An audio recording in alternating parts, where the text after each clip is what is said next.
बिस्मिल्लाहिर्रहमानिर्रहीम। Welcome students, आज हमारा टॉपिक ऑफ डिस्कशन जो है वो third example of genetic engineering process है, जिसको हम ने यूज़ किया है for actually gene modification, gene delivery, gene augmentation, gene processing. या जीन को हमने कहा है कि हम नॉकिंग आउट कर सकते हैं या जीन के एक्सप्रेशन को एनहांस कर सकते हैं। उस प्रोसेस को जो हमने पढ़ा है जेनेटिक इंजीनियरिंग में, उसकी हमने 3 एग्जांपल्स नॉर्मली डिस्कस करना शुरू की। The first one was gene therapy, जिसमें हमने कहा कि ह्यूमंस में हम एक थेराप्यूटिक जीन ही एंटर कर देते हैं। वो थेराप्यूटिक जीन जो है वो एक्सप्रेस करता है, और वो जो प्रोटीन हमें रिक्वायर्ड है या जो उससे प्रोसीजर हमें रिक्वायर्ड है, जो जीन का हमें पार्ट जो साइलेंस करना था वो, या जीन का जो पार्ट ऑगमेंट करना था, या जीन का जो पार्ट रिप्लेस करना था, वो हम ऐड कर देते हैं सीडीएनए की फॉर्म में। तो वो हमारा जीन थेरेपी था। इसको हम रिकम्बिनेंट डीएनए टेक्नोलॉजी कहते हैं। तो वो हमने रिकम्बिनेंट डीएनए टेक्नोलॉजी परफॉर्म की। फिर एक हमने सेकंड एग्जांपल डिस्कस की, which was finished form protein example, जिसको हमने इमोबिलाइज्ड एंजाइम्स के टॉपिक से पढ़ा है प्रीवियस लेक्चर्स में, जिसमें हमने कहा कि हम एंजाइम को इमोबिलाइज कर देते हैं और स्टेशनरी कर देते हैं, और इन विट्रो हम प्रोडक्ट्स को रिएक्टेंट्स को प्रोडक्ट्स में कन्वर्ट करके फिर वो वाली प्रॉब्लम जो कि बॉडी के अंदर होती है उस एंजाइम की एब्सेंस की वजह से, उससे हम पहले से ही ट्रीट करके फूड प्रोडक्ट्स जो है हमारी सारी की सारी वो हम पहले ही ट्रीट करके वो दे देते हैं। या फिर इन एंजाइम्स को हम यूज करते हैं किसी भी चीज़ को डिटेक्ट करने में, बॉडी में डिटेक्ट करने के लिए। तो डिफरेंट टाइप्स के उसके इस तरह एप्लीकेशन है। इस तरह अब तीसरी एक एग्जांपल जो कि हमारी बायोफार्मास्यूटिकल्स से है। बायोफार्मास्यूटिकल्स हम कहते हैं ये वो फार्मास्यूटिकल प्रिपरेशंस हैं जो लिविंग ऑर्गेनिज्म से ड्राइव की गई हैं। तो और लिविंग ऑर्गेनिज्म में भी स्पेसिफिकली वो ब्लड से ड्राइव की गई। तो जो ब्लड से ड्राइव्ड है वो बायोलॉजिक्स, बायोफार्मास्यूटिकल्स में जो ब्लड से ड्राइव्ड है वो बायोलॉजिक्स कहलाती हैं। तो बायोलॉजिक्स जो हैं वो actually derived from blood of a living organism है, तो इसलिए बायोलॉजिक्स के टर्म में उसको हम बोलते हैं। तो वो मेडिसिन जो कि हम ब्लड से ड्राइव कर लें इन द फॉर्म ऑफ क्या लें प्रोटीन्स, तो वो प्रोटीन जो है वो हमारी बायोलॉजिकल्स कहलाते हैं। उन बायोलॉजिकल्स में से एक एग्जांपल जो है हमारे पास वो हम डिस्कस करने लगे हैं। ये उसी जेनेटिक इंजीनियरिंग के प्रोसेस से हमने डिज़ाइन की हुई है। इसको हम कहते हैं मोनोक्लोनल एंटीबॉडीज। नॉर्मली हम अवेयर हैं टू वैक्सीनेशन प्रोसेस, जो कि वैक्सीन्स लगाई जाती हैं डिफरेंट डिजीज में, वैक्सीन हम यूज करते हैं। ये सारी बायोलॉजिकल्स की एग्जांपल्स में तो बायोलॉजिकल्स की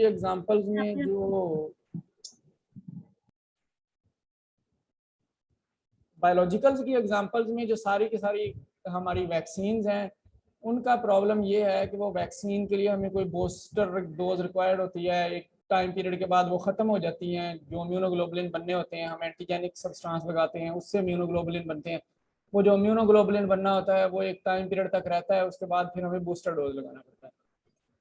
तो है तो ये भी बायोटेक्नोलॉजी, लेकिन प्रिलिमिनरी कह लें कि ये बेसिक बायोटेक्नोलॉजी है। अब हम ज़रा उससे एडवांस हो गए हैं, थोड़ी सी अगली बायोटेक्नोलॉजी, यानी कि हम कहते हैं कि हमें अगर कोई वैक्सीन लगानी है फॉर एग्जांपल, तो वो वैक्सीन फॉर लाइफ होनी चाहिए। उसके लिए किसी बूस्टर की, किसी और डोज की नहीं होनी चाहिए। हाँ, एक दफ़ा आप लगा लें, फॉर एग्जांपल इमीडिएटली लगा लें। कोरोना में ऐसे किया जा रहा है, इमीडिएटली लगाई जा रही है, विद इन अ मंथ लगा दी जाती है सेकेंड डोज, तो वो उसको बूस्ट करने की कैपेबिलिटी रखती है। लेकिन ऐसी कोरोना वैक्सीन भी हमने बनाई है जो एक दफ़ा ही लगानी है, वंस एडमिनिस्टर करनी है। तो द वंस एडमिनिस्टर डोजेज जो है वो मोनोक्लोनल एंटीबॉडीज हैं, वो कन्वेंशनल वैक्सीन नहीं है। वो हमारी लेटेस्ट थेराप्यूटिक वैक्सीन हैं, जिनको हम कहते हैं कि ये जब भी बॉडी में लगेगी तो इसको किसी तरह का बूस्टर रिक्वायर्ड नहीं होगा। ये मल्टीप्लाई करती रहेगी और इनडेफिनेटली मल्टीप्लाई करती रहेगी। जितनी देर तक बॉडी के सेल्स सर्वाइव करेंगे उतनी देर तक ये भी साथ में बी लिम्फोसाइट जो बनाएंगी वो भी सर्वाइव करते रहेंगे। तो इस बेस पे वैक्सीनेशन हम करना चाहते हैं। तो वो वैक्सीन जो हैं वो किस तरह बनती हैं, उनके प्रोसेस को हम मोनोक्लोनल एंटीबॉडीज कहते हैं। तो अगर आप देखें तो इसमें हम थोड़ा सा, मैं आपको वर्ड बाय वर्ड बता दूं, तो एक वर्ड लिखा है हमने मोनो। मोनो मीन्स सिंगल, एक सिंगल। क्लोन, क्लोनल यानी कि जो सिंगल क्लोन से बना हुआ है, क्लोनल क्लोन। क्लोन हम कहते हैं कॉलोनीज ऑफ सेल को जो कि आइडेंटिकल टू ईच अदर होती है। वैसे तो हम कॉलोनी कहते हैं किसी भी बैक्टीरिया की, तो उसमें वो जरूरी नहीं आइडेंटिकल होती है, लेकिन यहाँ पे हम जो अगर कोई ऐसा कल्चर बनाएं, ऐसी कॉलोनी बनाएं जिसमें मल्टीपल सेल जो हों वो सारे एक जैसे ही हों, आइडेंटिकल हों, एग्जैक्टली आइडेंटिकल हों, तो ऐसा प्रिपरेशन मोनोक्लोन कहलाएगा। तो मोनोक्लोनल से मुराद है कि एक ही एंटीबॉडी, एक ही बी लिम्फोसाइट की पूरी कॉलोनी, ये मोनोक्लोन कहलाएगा। और एंटीबॉडीज यानी कि ये जो एंटीबॉडीज का वर्ड हमने यहाँ लगाया, तो ये प्रिकर्सर्स हैं जो कि हमारे इम्यून सिस्टम के हैं। तो ऐसा क्लोन जो कि एंटीबॉडीज के ऊपर कॉन्स्टिट्यूट करता है और वो सिंगल आइडेंटिकल सेल्स के ऊपर कॉन्स्टिट्यूट करता है, इसको मोनोक्लोनल एंटीबॉडी कहते हैं। तो फर्स्ट ऑफ ऑल अगर हम चलें इसमें,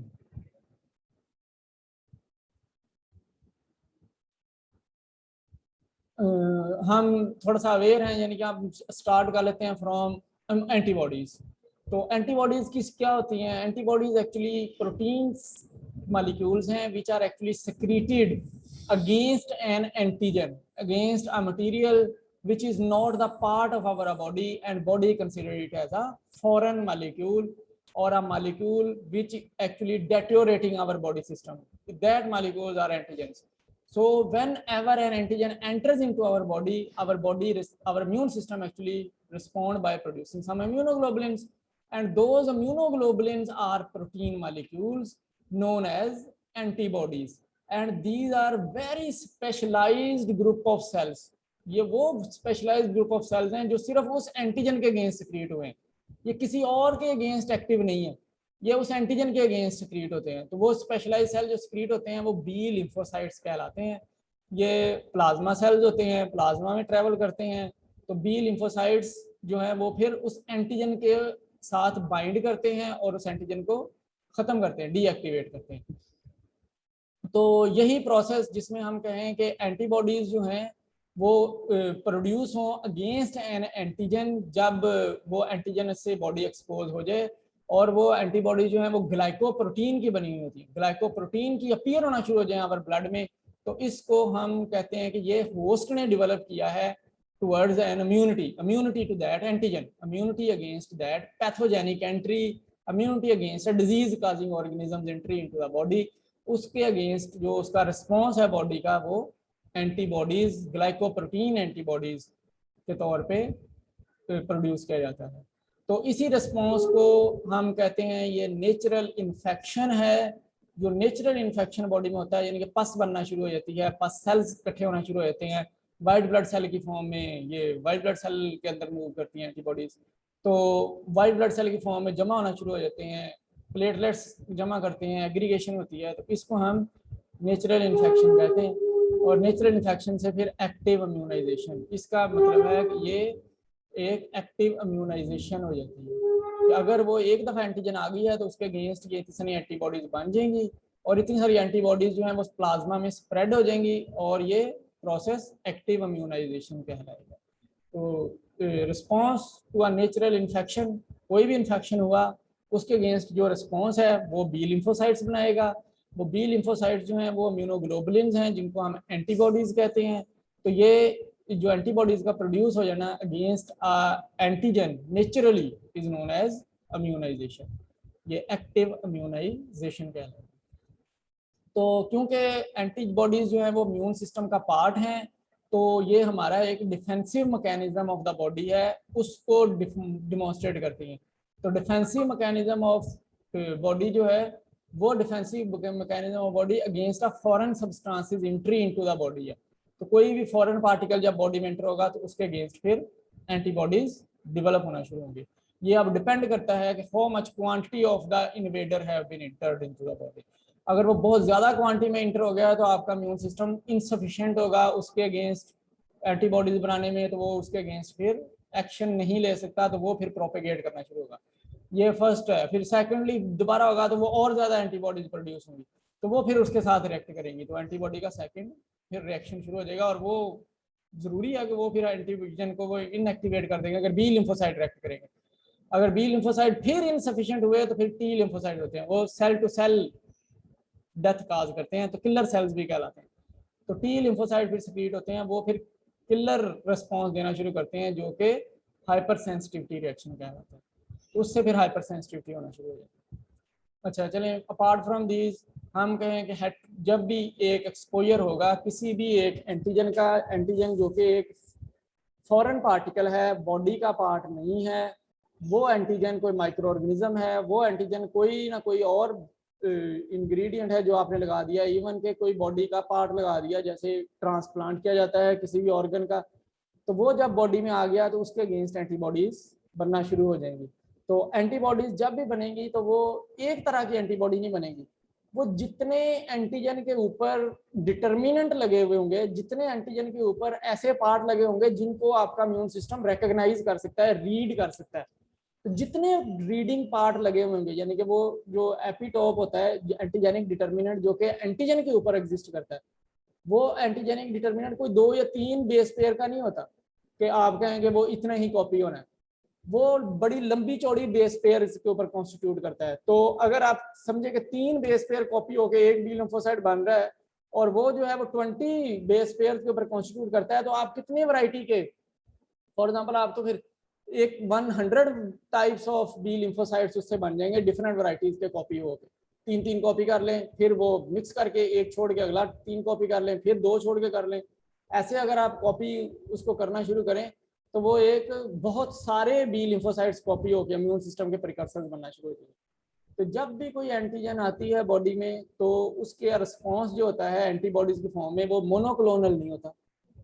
मोनोक्लोनल यानी कि एक ही सेल की आइडेंटिकल कॉलोनी, एक आइडेंटिकल सेल्स की कॉलोनी, वो मोनोक्लोन है। लेकिन ऐसे नहीं होता, एक ही नहीं बनते। मैंने कहा ना कि कॉपी हो जाता है, जो एंटीजेनिक डिटर्मिनेंट है वो जगह जगह से कॉपी हो जाता है, तो उतनी टाइप्स की एंटीबॉडीज बनना शुरू हो जाती है। तो वो एंटीबॉडीज का जो रिस्पॉन्स होता है अगेंस्ट एन एंटीजन वो हेट्रोजीनियस होता है, और जो एंटीबॉडीज बनती हैं वो फिर एक तरह की नहीं बनती, क्योंकि उसमें कॉलोनीज फिर डिफरेंट डिफरेंट कॉपी हुआ है तो डिफरेंट डिफरेंट सेल्स बनेंगे और उसकी कॉपी बनेगी। तो बी लिम्फोसाइट्स बहुत सारे टाइप्स के बी लिम्फोसाइट्स बन जाएंगे, तो उनकी कॉलोनीज डेवलप होना शुरू हो जाएंगी, तो वो फिर पॉलीक्लोन होगा, तो उसको फिर हम कहते हैं पॉलीक्लोनल एंटीबॉडीज। तो नेचुरल जो इन्फेक्शन होगा उसमें जो एंटीबॉडीज बनेंगी वो हेट्रोजीनियस होंगी, और जो इम्यूनाइजेशन उससे अचीव होगी वो इम्यूनाइजेशन सिर्फ और सिर्फ उसके लिए नहीं होगी, अगर वो बी लिम्फोसाइट किसी और एंटीजेनिक डिटर्मिनेंट यानी कि एपिटोप के साथ मैच कर गया तो वो उसके अगेंस्ट भी एक्ट करेंगी। लेकिन क्या पता आपको कि वो कितनी जो हेट्रोजीनियसिटी आई है, पॉलीक्लोनल बना है, वो कितना एक्टिव है उसके अगेंस्ट, तो वो कम एक्टिव होगा तो वो उसका सेकंड एक्सपोजर कहलाएगा, तो टी सेल्स क्रिएट हो जाएंगे उसके, और टी सेल्स क्रिएट होने से हाइपर सेंसिटिविटी रिएक्शन स्टार्ट हो जाएगा। अच्छा, तो कमिंग बैक, हम कहें कि अदर वर्ड्स में अगर इसको कहें कि जब भी बी लिम्फोसाइट ने डेवलप होना है तो उसने रिकॉग्नाइज करना है एक स्पेसिफिक सीक्वेंस, जिसको हम एंटीजेनिक डिटर्मिनेंट सीक्वेंस कहते हैं या एपिटोप कहते हैं, उसको इसने डिटरमिन करना है, और उसके अगेंस्ट फिर इम्यून सिस्टम ने एंटीबॉडीज डेवलप करना शुरू करनी है। तो वो एपिटोप में जितनी ज्यादा बेस पेयर होंगे, एंटीजेनिक डिटर्मिनेंट पार्ट में जितने ज्यादा बेस पेयर होंगे उतने ज्यादा कॉपी बनेंगी और उतनी ज्यादा वैरायटी बनेगी एंटीबॉडीज की या इम्यूनोग्लोबुलिन्स की, तो वो इम्यूनोग्लोबुलिन्स पॉलीक्लोनल एंटीबॉडीज देगा। तो ये एक एंटीबॉडी से, एक एंटीजन से आपका एक्सपोजर हुआ, लेकिन आप सेंसिटाइज हो गए हैं टू मल्टीपल उससे मिलते जुलते बहुत सारे एंटीजन से, जो कि उससे मिलते जुलते होंगे, यानी कि उनके ऊपर भी वही डिटर्मिनेंट, ऐसा डिटर्मिनेंट एग्जिस्ट करता है, उससे आप एक्सपोज हो गए और आपकी बॉडी में एंटीबॉडीज बन गई हैं, लेकिन वो इतनी सफिशिएंट नहीं है, क्योंकि उन्होंने उतनी बनाई है, इतनी सफिशिएंट बनाई है कि वो उस वक्त इन्वेडर आया था उसको कवर करने के लिए, तो वो अगर अब नया कोई आएगा उसके अगेंस्ट वो उतनी ज्यादा एफिशिएंट नहीं, अगर सेम आएगा तो उसके अगेंस्ट तो होंगी, लेकिन अगर वो आएगा जिसके अगेंस्ट ये सफिशिएंट नहीं है तो फिर उसके against hyper sensitivity reaction generate होना शुरू हो जाएगा। तो इसलिए अगर नेचुरल एंटीबॉडीज बनी है तो नेचुरली वो पॉलीक्लोनल बनती हैं, जो कि फिर साइड इफेक्ट भी प्रोड्यूस कर सकती हैं, जरूरी नहीं है लेकिन वो साइड इफेक्ट भी प्रोड्यूस कर सकती हैं। तो अगर फॉर एग्जांपल हम किसी भी एनिमल में या किसी एक पर्सन में कोई एंटीजन लगा दें तो उसका हम ब्लड सीरम लेंगे तो उसमें पॉलीक्लोनल एंटीबॉडीज होंगी, वो इस चीज़ की कैपेबल होंगी कि वो कंबाइन कर सकें उस सेम एंटीजन से जो कि आई है, लेकिन वो सेम एंटीजन की डिफरेंट एपिटोप्स के ऊपर जाके लग सकती है। तो उस एंटीजन के अगेंस्ट तो सफिशिएंट इम्यूनिटी हो जाती है और वो एंटीजन अगली दफ़ा आपको बी लिम्फोसाइट ही उसके अगेंस्ट इम्यूनिटी दे देते हैं और ख़त्म कर देते हैं। लेकिन अगर वो उससे मिलती जुलती कोई और एंटीजन आ जाएगी तो उससे मिलती जुलती एंटीजन का इम्यून डिटेक्ट क्या करेगा, एपिटोप, और एपिटोप के मुताबिक कहेगा मेरे पास बी लिम्फोसाइट पहले से है, तो वो उसके अगेंस्ट भी उन्हीं को ऑर्डर करेगा कि वो उसके साथ बाइंड करें और एक्ट करें, नए बनाने का ऑर्डर नहीं करेगा। तो जिसकी वजह से वो इनसफिशिएंसी जनरेट होती है।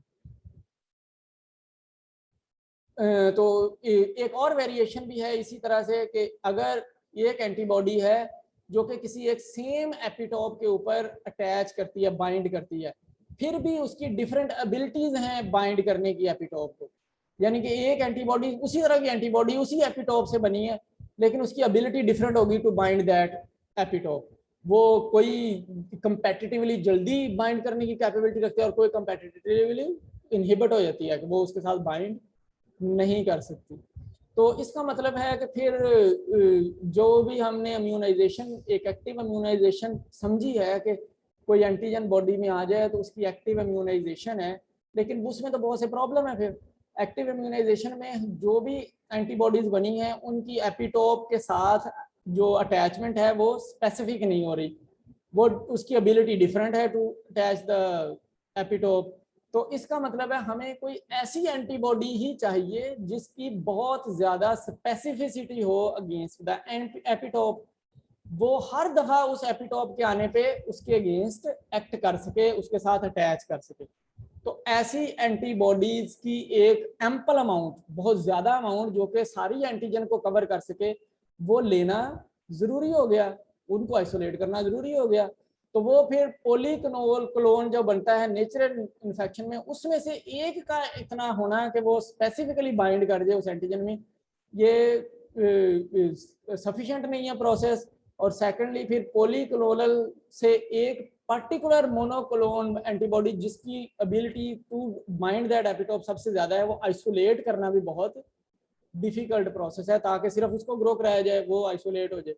तो ये सारा कुछ डिफिकल्ट है, एक डिफिकल्ट प्रोसेस है जो कि हम नहीं कर सकते नेचुरल बॉडी में। तो इट मीन्स कि फिर हमें जो बनानी है एंटीबॉडीज, वो ऐसे नहीं है कि हम एंटीजन किसी एनिमल में लगाएं, उसमें वो एंटीबॉडीज बन जाएं और उन एंटीबॉडीज को लें और वो हम ह्यूमन में लगा दें।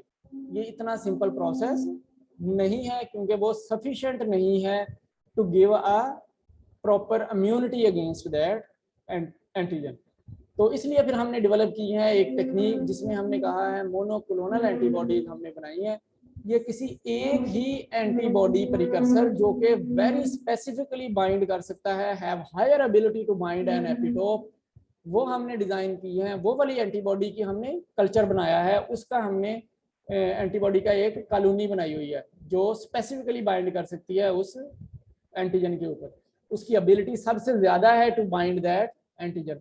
उसका फिर हम कल्चर बना लें तो ये उसका कल्चर से मुराद वो आइडेंटिकल इम्यूनोग्लोबुलिन बना लें उसी एंटीबॉडी के जो कि हायर एबिलिटी रखती है टू बाइंड द एपिटोप। तो इसको हम कहेंगे मोनोक्लोनल एंटीबॉडी। वो क्योंकि फिर एक ही आइडेंटिकल सेल की कॉलोनी होगी, कल्चर होगा पूरा का पूरा, और वो एक्ट करेगी as a defensive system against antigen, तो वो मोनोक्लोनल एंटीबॉडी। इसको लिखते हैं हम MABS, M for monoclone, AB for antibodies and S for multiple यानी कि प्लूरल फॉर्म। तो MABs मोनोक्लोनल एंटीबॉडीज। तो जिसके ऊपर टर्म आपका MAB लिखा हो, जो वैक्सीन आप लगाने लगे हैं, तो वो मोनोक्लोनल एंटीबॉडी है। तो उस वैक्सीन की एफिकेसी भी ज़्यादा है और वो वैक्सीन जो है आपको उसका बूस्टर लगाने की भी इतनी खास ज़रूरत नहीं होती। तो फिर इसलिए हमने ये डेवलप की एंटीबॉडीज, मोनोक्लोनल एंटीबॉडीज जो कि आइडेंटिकल एंटीबॉडीज है और bind specifically to a single antigen. तो इसके लिए हमने जो प्रोसेस यूज़ किया है वो जेनेटिक इंजीनियरिंग हम यूज़ करते हैं। अच्छा, एक पिक्टोरियल आपको ज़रा दिखा दें कि व्हाट इज एन एपिटोप और पूरा एंटीजन होता क्या है, यानी कि एंटीजन क्या होता है और फिर एपिटोप जो है उसके ऊपर वो किस तरह से रिकॉग्नाइज होता है। तो अगर आप ये वाली एक दफ़ा फिगर देखें तो इस फिगर में आपको ये जो नज़र आ रहा है ये एंटीजन सब्सटेंस है, यानी कि फॉर एग्जांपल ये एक एंटीजेनिक सब्सटेंस जो है वो उसने इन्वेड किया है बॉडी में, तो ये फिर हमारी उसके अगेंस्ट एक इम्यूनोग्लोबुलिन का जो रिस्पॉन्स है वो बनेगा। तो ये जैसे इसका ये सामने वाली शेप है, इस शेप के अकॉर्डिंग इम्यूनोग्लोबुलिन सिक्रीट होना शुरू होंगे। ये जो शेप है ये एपिटोप कहलाता है। ये शेप एपिटोपिक शेप है, एपिटोप है एंटीजेनिक डिटर्मिनेंट, यानी कि यहाँ से एंटीजेनिक डिटर्मिनेंट एंटीबॉडी ने लेना है। ये एपिटोप है, यानी कि एक्चुअली तो ये शेप ऑफ एंटीजन है, लेकिन इसी के अगेंस्ट जो आपकी एंटीबॉडी बननी है। तो जस्ट फॉर एग्जांपल ये जो एक एज है ये एक साइड पे बना हुआ होगा, इसके दो आर्म्स होते हैं एंटीबॉडी के, तो और दूसरा जो एज है ये दूसरी पार्ट जो है वो दूसरे आर्म में बना हुआ होगा, तीसरा जो है इसके अंदर फिट हो जाएगा। तो इस तरह की एंटीबॉडी इसके अगेंस्ट कॉपी हो जाएगी, यानी कि इम्यून सेल इसको कॉपी करेंगे और उसके अगेंस्ट ऐसी एंटीबॉडी बना देंगे। तो ये एंटीबॉडी जब भी एंटीजन आएगी उसके सामने अटैच करना शुरू करती है। तो इनमें दो चेन्स होती हैं, एक कह लेंगे ऊपर वाली है, दो चेन्स हैं और दोनों चेन्स मिलके ऊपर वाला पार्ट जो है वो एंटीजन बाइंडिंग साइट होता है फ्रॉम एन एंटीबॉडी, एक एंटीजन बाइंडिंग साइट है। और जो नीचे वाला पार्ट है वो लाइट चेन कहलाता है, वो ऊपर वाली हैवी चेन है जिसके ऊपर बाइंड करता है और नीचे वाली लाइट चेन है जो कि उसको सपोर्ट करती है, और उनके दरमियान जो है वो बॉन्ड बना हुआ है। तो ऊपर वाली हैवी चेन, नीचे वाली लाइट चेन, तो लाइट चेन और हैवी चेन के दरमियान एक डिटर्मिनेंट होता है जो कि एंटीजन को आपस के ऊपर अटैच कर लेता है। अच्छा, इनके दरमियान फिर ये जो SS लिखा हुआ है ये सल्फाइड बॉन्ड्स हैं, तो डाई सल्फाइड लिंकेज होती है, इन दोनों के दरमियान भी डाई सल्फाइड लिंकेज, इन दोनों के दरमियान भी आपस में डाई सल्फाइड लिंकेज। फिर ये हैवी चेन, नीचे भी दो हैवी चेन्स होती हैं, उनके साथ फिर इसी तरह से कार्बन कार्बन लिंकेज, ये जैसे हैवी कार्बन कार्बन चेन है तो हाइड्रोजन कार्बन एक चेन यहाँ से और यहाँ से डेवलप हुई होती है। ये जो चेन है ये आपस में भी डाइसल्फाइड बॉन्ड्स के साथ अटैच होती है और फिर ये नीचे एक हैवी चेन के ऊपर अटैच हो जाती है। जो नीचे वाली हैवी चेन है उसके ऊपर कुछ कार्बोहाइड्रेट जिनको हम सबस्ट्रेट्स कहते हैं, वो सबस्ट्रेट लगे हुए होते हैं जो जब ये इसके साथ अटैच होता है तो एनर्जी प्रोवाइड करते हैं।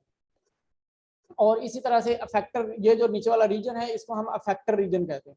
तो effector region actually energy produce करता है, एनर्जी प्रोवाइड करता है टू द अपर, एक सेंटर वाला हिंज रीजन, और अपर जो है एंटीजन बाइंडिंग साइड जो है, उस एंटीजन बाइंडिंग साइड को through a hinge energy provide करता है कि वो इसके साथ अटैच करवा सके। तो ये एक एंटीजन का, हमारी एंटीबॉडी का एक पार्ट है जो उसको हम फिर मल्टीप्लाई कर लेते हैं, उसको क्लोन बना लेते हैं।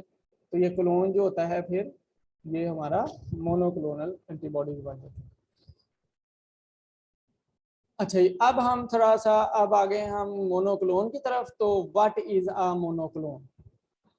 मोनोक्लोन में हम कहें कि अगर कोई एक स्पेसिफिक लिम्फोसाइट जो कि सक्रीट हुआ है against an exposure of antigen, एक एंटीजन का एक्सपोजर जो हुआ आपकी बॉडी में उसके अगेंस्ट जो एक स्पेसिफिक लिम्फोसाइट अटेन हुआ है उसको हम कल्चर कर लें इन विट्रो, और इन विट्रो कल्चर करके हम उसको प्रोड्यूस कर लें कॉलोनी की फॉर्म में। तो एक ही सेल लिया है हमने, एक स्पेसिफिक लिम्फोसाइट लिया है, उसको इन विट्रो हमने कल्चर किया है, तो वो एक सिंगल टाइप ऑफ एंटीबॉडी क्योंकि बना सकता है, एक ही तरह की एंटीबॉडी बना सकता है जो कि वेरी स्पेसिफिक होगी अगेंस्ट एन एंटीजन।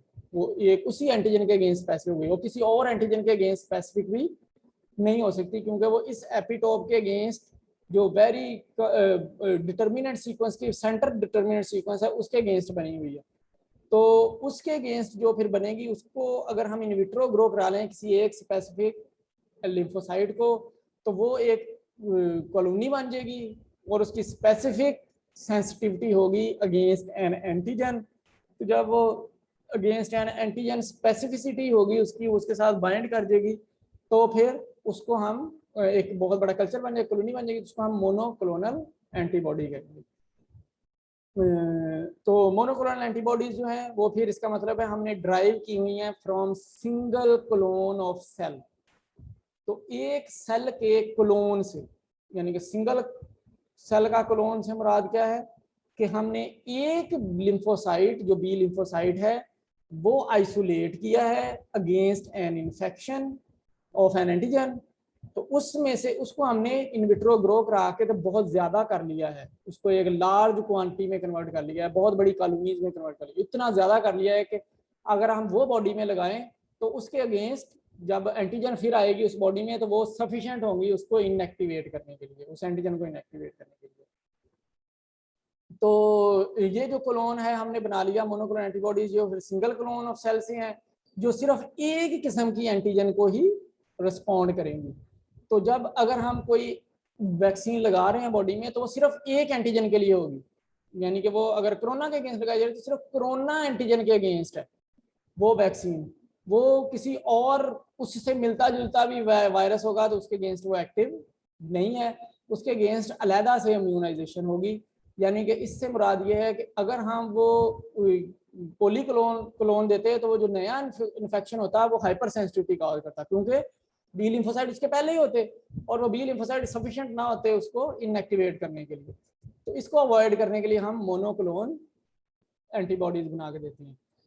तो ये जो एंटीबॉडीज हैं वो एक्चुअली उसकी अपनी म्यूटेशन के अगेंस्ट भी एक्टिव होता है, मोनोक्लोन उसकी अपनी म्यूटेशन जो एंटीजन की होती है उसके अगेंस्ट एक्टिव होता है, लेकिन वो किस लेवल की म्यूटेशन हो जाती है उसका वो बेसिक जो हमने कॉपी किया हुआ है बेसिक एंटीबॉडी या बी लिम्फोसाइट हमने जो लिया हुआ है उसके अगेंस्ट अगर वो मॉडिफाई हो जाएगा तो फिर ये एंटीबॉडी उसके अगेंस्ट वर्क नहीं करेगी। Just in the same example के कोरोना का variant alpha beta gamma delta ये ऐसे बहुत से वेरिएंट हैं, तो अगर हम इन वेरिएंट्स को देखें इन वेरिएंट्स में अगर वो जो रिकग्नाइजिंग एपिटोप जिससे रिकग्नाइज होता है अगर उसमें कोई चेंज है वेरिएंट में तो हमारी ये वैक्सीन जो कि किसी एक वेरिएंट के अगेंस्ट लगी वो दूसरे के अगेंस्ट इफेक्टिव नहीं होगी। लेकिन अगर वो बेसिक चेंज नहीं हो रहा और बाकी उसकी यानी कि शेप थोड़ी सी चेंज हो गई है, बाकी वैरायटी चेंज होगी, उसका साइज बढ़ गया है, साइज चेंज हो गया है, उसकी इन्फेक्शन प्रॉपर्टी बढ़ गई है, लेकिन वो डिटर्मिनेंट उसके ऊपर वैसा ही है, तो ये एंटीबॉडीज उसके अगेंस्ट भी सफिशिएंट होंगी, तो उसको नहीं इन्फेक्शन होना चाहिए। तो ये अभी डिपेंडिंग अपॉन के डिजीज में जो एंटीजन है उसमें मॉडिफिकेशन कितनी होती है, उसमें म्यूटेशन कितनी ज़्यादा होती है, जितनी अगर म्यूटेशन ज़्यादा होगी उतनी इनफेक्टिविटी भी आपकी वैक्सीन की बढ़ती जाएगी। तो नॉर्मली हमने देखा है कि बेसिक स्ट्रक्चर बहुत अरसा म्यूटेशन के बाद ही चेंज होता है, इसलिए मोनोक्लोन देना बेटर वे ऑफ ट्रीटिंग है किसी भी एक एंटीजेनिक मटेरियल को। तो मोनोक्लोनल एंटीबॉडीज जो हैं वो प्रोड्यूस होती हैं वेरियस प्रोटीन्स के अगेंस्ट जो कि बॉडी में इन्वेड करती हैं, उनमें ग्लाइकोप्रोटीन्स हैं, ग्लाइकोलिपिड्स हैं, न्यूक्लिक एसिड्स हैं, या कह लें प्रोटीन कैरियर मालिक्यूल्स हैं, कोई भी प्रोटीन कैरियर मालिक्यूल बॉडी में आ जाएगा तो उसके अगेंस्ट ये हम बी लिम्फोसाइट सिक्रीट किए जाते हैं और ये हम प्रोड्यूस कर रहे हैं इन द फॉर्म ऑफ मोनोक्लोन्स। तो वैरायटी ऑफ प्रोडक्ट्स हैं, यानी कि चाहे ट्रांसक्रिप्शनल स्टेज है चाहे ट्रांसलेशनल स्टेज है, दोनों के न्यूक्लिक एसिड्स हमने दोनों डीएनए आरएनए दोनों शामिल है इसमें, डीएनए आरएनए दोनों के अगेंस्ट बी लिम्फोसाइट्स डेवलप किए जा सकते हैं। इस तरह ग्लाइकोप्रोटीन्स के अगेंस्ट किए जा सकते हैं, ग्लाइकोलिपिड्स के, लिपिड्स और प्रोटीन्स जो कि कार्बोहाइड्रेट के साथ ब्लेंड होकर बॉडी में अगर आ जाए तो उनके अगेंस्ट भी ये किए जा सकते हैं। या कोई भी चीज़ जैसे हमने कहा कि कोई आरएनए हमारा कोई वायरस ही लेके जा रहा है तो वो उसके अगेंस्ट प्रोटीन कैरियर कहलाएगा, वो उसके अगेंस्ट भी बी लिम्फोसाइट्स डेवलप किए जा सकते हैं मोनोक्लोन की फॉर्म में। अच्छा, now the introduction of this our technique, वो थोड़ा सा इंट्रोडक्शन हमने उससे रेलिवेंट लिया कि ये मोनोक्लोनल है क्या। अब थोड़ा सा इंट्रोडक्शन कि हम इसमें टेक्नोलॉजी कौन सी यूज करते हैं। आप थोड़ा सा रिवाइज करें, हमने जेनेटिक इंजीनियरिंग पढ़ी, तो जेनेटिक इंजीनियरिंग में हमने कहा कि हमने जो जीन थेरेपी की या एंजाइम्स को एक्ट किया वो रिकम्बिनेंट डीएनए टेक्नोलॉजी थी, यानी कि हमने एक रिकम्बिनेंट डीएनए बनाया और उससे हमने मैसेंजर आरएनए लिया, उस मैसेंजर आरएनए को हमने इंसर्ट कर दिया, ये रिकम्बिनेंट डीएनए टेक्नोलॉजी थी। यहाँ पे थोड़ी सी डिफरेंट टेक्नोलॉजी यूज होती है तो ये भी जेनेटिक इंजीनियरिंग, लेकिन यहाँ पे वो टेक्नोलॉजी रिकम्बिनेंट डीएनए टेक्नोलॉजी नहीं है, यहाँ पे टेक्नोलॉजी है वो हाइब्रिडोमा टेक्नोलॉजी है। What is hybridoma? हाइब्रिड पूरा लिखा हुआ है हाइब्रिड, वहां भी हमने कहा वो हाइब्रिड डीएनए था, वहां पे हमने ये कहा ना recombinant DNA is actually a hybrid DNA, यानी कि उसमें एक हमारा वो डीएनए जो जीन ऑफ इंटरेस्ट है और दूसरा वो डीएनए है जो कि वेक्टर है। तो वेक्टर का और जीन ऑफ इंटरेस्ट का हमने एक हाइब्रिड बनाया हुआ था, इसको हमने रिकम्बिनेंट डीएनए कहा। यहाँ पे हमने फिर क्यों नहीं कहा, यहाँ पे हमने उसका नाम क्यों चेंज किया, क्योंकि अब ये ऐसे नहीं है कि हमने एक ऐसे मालिक्यूल को लिया है जो कि वहां पे वेक्टर था और हमने किसी सेल के अंदर इंट्रोड्यूस कराना है इसको। हमने इसमें ये किया है कि हमने कोई और प्रिकर्सर सेल लिए हैं। वो प्रिकर्सर सेल जो है वो हमारे माइलोमा सेल्स है। माइलोमा जो कि नेचुरल ट्यूमर सेल्स हैं बॉडी के अंदर पहले से हैं। वो उनकी ये प्रॉपर्टी है कि वो इंडेफिनेटली ग्रो कर सकते हैं, वो मल्टीप्लाई कर सकते हैं, यानी कि वो इमोर्टल होते हैं। एक अदर वर्ड्स में इमोर्टल, या कैंसर होता है जो कि बढ़ता ही रहता है, पिछला वैसे खत्म होता रहता है, नया बढ़ता रहता है, डिवाइड होते रहते हैं, पिछले डेथ होती रहती है, डिवाइड होते रहते हैं, वो कॉलोनी वैसी की वैसी ही डेवलप होती रहती है। ये आपको थोड़ा सा बताया था मैंने, बोन मैरो सेल्स होते हैं ये। तो बोन मैरो सेल्स जो हैं या स्टेम सेल्स जिनको हम कहते हैं, ये सेल्स जो हैं वो माइलोमा सेल्स होते हैं। माइलोमा हम इसलिए कहते हैं कि ये क्योंकि इंडेफिनेटली ग्रो कर सकते हैं और कैंसर है, कैंसरस सेल्स हैं। तो नेचुरली ऑकरिंग बॉडी में कैंसरस सेल जो हैं उनको माइलोमा सेल्स कहते हैं। तो ये इमोर्टल हैं, ये डाई नहीं करते। अच्छा, तो ये ओमा जो लिखा हुआ है OMA, it is actually the last part of myeloma. तो hybridoma, a hybrid is actually developed by attaching to myeloma cells। वहां पे हमने हाइब्रिड है been developed by attaching to a vector cells. ऐसे ही था ना जेनेटिक इंजीनियरिंग का रिकम्बिनेंट डीएनए टेक्नोलॉजी, एक हाइब्रिड बना लिया हमने अपने जीन ऑफ इंटरेस्ट का विद अ वेक्टर डीएनए, तो वो रिकम्बिनेंट डीएनए हो गया। वेक्टर का डीएनए लगा और आपका डीएनए, तो वो वेक्टर का जो था वो हाइब्रिड था, वेक्टर वाला हाइब्रिड था, तो वो उसको रिकम्बिनेंट डीएनए हमने कहा। तो यहाँ पे अब जो हाइब्रिड है वो हाइब्रिड आपके बी लिम्फोसाइट का विद अ माइलोमा सेल है। तो बी लिम्फोसाइट उसी तरह से जैसे हमने कहा कि वो हमारा डीएनए है, जस्ट फॉर एग्जांपल कि ये डीएनए है, इसका हाइब्रिड हमें बनाना चाहिए था एक वेक्टर के साथ, तो ये रिकम्बिनेंट डीएनए होता। लेकिन अब हमने वेक्टर के साथ नहीं बनाया, हमने इसका हाइब्रिड बनाया है इमोर्टल सेल्स के साथ जो कि माइलोमा सेल्स हैं या बोन मैरो के सेल्स हैं। तो बोन मैरो ट्यूमर सेल्स के साथ हमने इसका हाइब्रिड बना दिया। तो इसलिए इस टेक्नोलॉजी को हम रिकम्बिनेंट डीएनए नहीं कह रहे, इसको हम हाइब्रिडोमा टेक्नोलॉजी कह रहे हैं, the part of same genetic engineering process, लेकिन ये हाइब्रिडोमा है। तो हाइब्रिडोमा टेक्निक को हम यूज करते हैं to produce monoclonal antibodies. Hybridoma जो है वो फिर डिस्क्राइब करता है फ्यूज्ड सेल को, यानी कि दो चीजों के कम्बिनेशन सेल को, जो कि fusion of two types of cell से होती है। यानी कि एक ट्यूमर सेल जो कि हाइब्रिडोमा है और माइलोमा है, ट्यूमर सेल्स जो कि माइलोमा है, और बी लिम्फोसाइट्स जो कि हमारे एंटीजन के अगेंस्ट जो इम्यूनोग्लोबुलिन्स हैं वो वाले सेल्स हैं। तो बी लिम्फोसाइट्स को हम ट्यूमर सेल्स के साथ अगर फ्यूज करवा दें, अटैच करवा दें, तो ये जो हाइब्रिड बन जाएगा इसको हम हाइब्रिडोमा कहेंगे। तो इसके लिए हमने बी लिम्फोसाइट कहाँ से लेने हैं? बी लिम्फोसाइट्स हम लेंगे जो अगर हम किसी में कोई एंटीजन लगाएंगे, फॉर एग्जांपल हमने शीप में एंटीजन लगाई हुई थी, तो शीप में एंटीजन लगाने से उसके अगेंस्ट रेड ब्लड सेल बनना शुरू हो जाएंगे, white blood cell, red blood cell, उसके सेल बनना शुरू हो जाएंगे शीप में उसके अगेंस्ट जो कि बी लिम्फोसाइट्स होंगे। इसको हम लें और माउस के स्प्लीन सेल्स लें, चाहे हम माउस में लगा दें, माउस के स्प्लीन सेल्स में लगा दें, या उनके इन विट्रो स्प्लीन सेल्स लें और स्प्लीन सेल्स के ऊपर ये हम आरबीसीज ऐड कर दें, तो वो उससे बी लिम्फोसाइट्स बनना शुरू हो जाएंगे इसके अंदर, स्प्लीन सेल्स के अंदर। तो ये बी लिम्फोसाइट्स जो हैं वो monoclonal B lymphocytes, mono type of B lymphocyte बनना शुरू हो जाएंगे। ये बी लिम्फोसाइट्स हैं। माइलोमा क्या है? फिर माइलोमा जो है वो आपके बोन मैरो के सेल्स हैं जो कि आपके स्टेम सेल्स भी कहलाते हैं।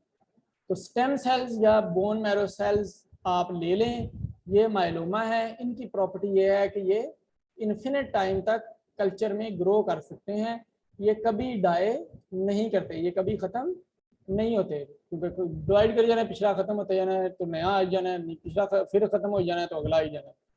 तो अगर हम इनके साथ बाइंड करें तो ये हमेशा रेप्लिकेट करके नया बनाते रहेंगे, और वो इतनी सफिशिएंट क्वांटिटी में रहेगा जितनी सफिशिएंट क्वांटिटी में आपने डोज लगाई होगी। जितना आपने हाइब्रिडोमा बनाया होगा उतना वो रहेगा, उससे ज्यादा नहीं हो सकता। उससे बढ़ेगा उस वक्त जब आप नया और लगा देंगे, यानी कि आप बूस्टर जो लगाते हैं फिर हम वो और ज्यादा बी लिम्फोसाइट्स और माइलोमा लगाते हैं ताकि इससे ज्यादा कल्चर बनना शुरू हो जाए पहले से ज्यादा। अदरवाइज वो पहले वाला खत्म नहीं होगा। क्यों नहीं होगा खत्म? क्योंकि उसमें वो माइलोमा सेल तो मर नहीं रहे, वो तो रेप्लिकेट करके उतने बढ़ जाते हैं जितने पीछे से खत्म हो जाते हैं, तो वो वैसे ही रहते हैं, उतने रहते हैं। उनकी क्वांटिटी आहिस्ता आहिस्ता सफिशिएंट नहीं रहती फॉर इन्फेक्शन, तो हम बूस्टर्स लगाते हैं, फिर नया लगाते हैं।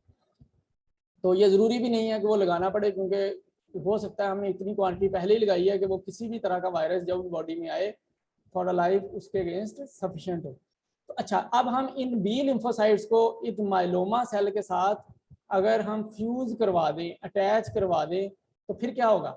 यानी कि फ्यूज्ड प्रोडक्ट जो होगी उसमें फिर दो प्रॉपर्टीज आ जाएगी, दो एबिलिटीज हो जाएंगी उसकी। क्या हो जाएगी? एक एबिलिटी ये हो जाएगी कि वो जब एंटीबॉडी आया तो एंटीबॉडी ने तो बढ़ते जाना है, उसके प्रिकर्सर सेल्स बढ़ते जाने हैं। तो एंटीबॉडी बहुत सारी बी लिम्फोसाइट्स की प्रॉपर्टी है कि उन्होंने डिवाइड होकर बहुत सारे बी लिम्फोसाइट्स कर लेने, वो लिम्फोसाइट बन जाएंगे। और उसके साथ फिर क्योंकि माइलोमा होगा तो वो भी उतना ही ज्यादा एफिशिएंटली रेप्लिकेट करेगा, तो एक बहुत बड़ा कल्चर बनना शुरू हो जाएगा जो कि बहुत ज्यादा ग्रो कर सकता है लार्ज अमाउंट में एंटीबॉडीज। और फिर ये माइलोमा डाई भी नहीं कर रहा। माइलोमा होने की वजह से ये बी लिम्फोसाइट खत्म नहीं होंगे, यानी कि ये ऐसे नहीं है कि 1 साल के बाद खत्म हो गए और अभी हमें दोबारा लगाने पड़े, तो ये खत्म नहीं होंगे, तो ये चलते ही रहेंगे, यानी कि ये ग्रो करते ही रहेंगे। इस तरह से ये बी लिम्फोसाइट्स इमॉर्टल हो जाएंगे एक्चुअली। तो एक्चुअली फ्यूज्ड प्रोडक्ट्स में ये हुआ कि फिर हमने बी लिम्फोसाइट्स की ये एबिलिटी कर दी है कि बी लिम्फोसाइट्स अब ग्रो कर सकते हैं इंडेफिनेटली। जैसे ट्यूमर सेल ग्रो करता है तो वो बी लिम्फोसाइट अब इंडेफिनेटली ग्रो कर सकते हैं। अगर बी लिम्फोसाइट इंडेफिनेटली ग्रो कर सकते हैं इट मीन्स कि वो इमॉर्टल हो गए हैं बी लिम्फोसाइट्स। पहले तो बोन मैरो सेल इमॉर्टल थे, अब लेकिन ये बी लिम्फोसाइट्स भी इमॉर्टल हो गए।